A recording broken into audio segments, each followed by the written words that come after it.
Hello everyone, my name is Mr. Adar Gogremis. I am Cody Palmer. Today we're talking about Superman 2025. What do you think about Superman 2025?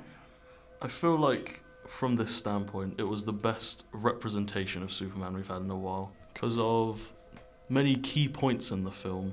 The fight with the kaiju, That was a where very good the fight. Justice Gang come in. Indeed. The visuals on that and the Very CGI. good.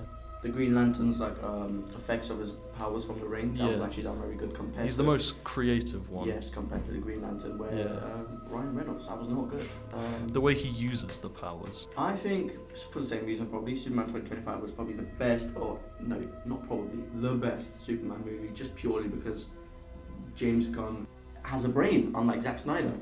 I liked the intro of where it's the three, and the three, because Yes, it was makes like it easier to 3 follow centuries ago, than decades, hundreds, then weeks, minutes. Yeah, that was very good. I feel like that also for the people that haven't watched Superman in a while, it gave them a quick understanding. Like, I'm pretty Because like sure, everyone knows the background of Superman, so you don't need to go through it again. Yeah, which is very smart. What did you think of side characters in the film? Side characters, okay.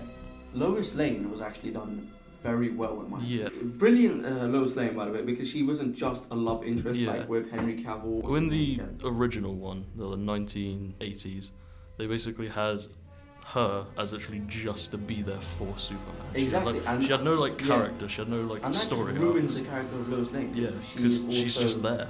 Exactly, but in this one I think she was done very well just because she's actually kind of more like a journalistic detective in a way. She was doing a lot. What do you think about the Justice Gang as in Justice the Gang? Hawker. She was very pushed aside because they did like nothing. Because Mr. Terrific had the whole thing with Lois Lane. Yes. Guy Gardner was very focused in the fight at the end with Baravia. And then, she was just like there.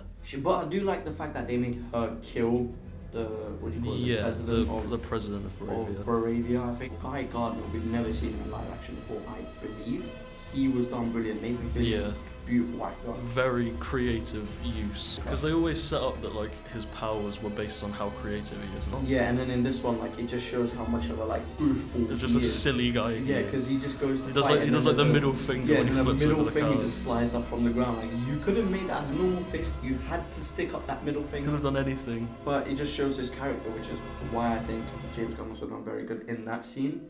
And Mr. Terrific is just he's beautiful. He's actually beautiful. He's calm, monotone. Exactly. And stoic. I don't think actually everyone knew about him. Now, Lex Luthor.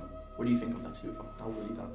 I think that in comparison, Nicholas Hoult did him really well. I feel like in his comparison to Superman, they do go through quite well because Superman's like strong and big and like this big symbol, and then Lex Luthor's kind of this skinny, frail man, but still has a lot of power. But yeah, I completely agree. I think Lex Luthor was portrayed very well. But I also like the fact that he controls not through like power with brute force. He controls through like manipulation and influence. Moving on to Henry Cavill's Going back to Henry Cavill. What do you think? Henry Cavill's compared to David Cornswear's? Yeah, I feel like Cavill's a good actor. It's just what Zack Snyder did for him, because it was like he looked at Superman, like all the original context of like he like helps people, and then he just made him Batman. And then he just made him evil. Even though he was weakened by the director, I think he's still done a very, very good job with Superman, because he was not the worst Superman. He was definitely one of the greatest Superman. And I feel like with Cavill's Superman, it was like Snyder didn't really know how to level him out, because some scenes he's sat there letting a room of people blow up and being like unscathed. Yeah, he kills a lot of people.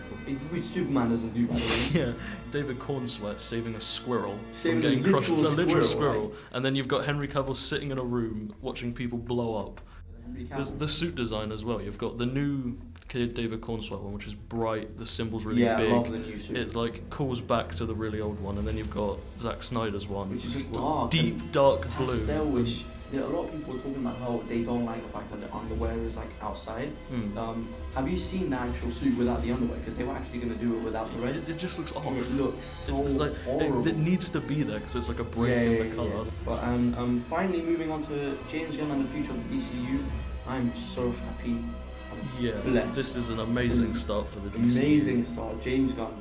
Thank you for listening, and have an amazing, blessed, peaceful day. Have a good one.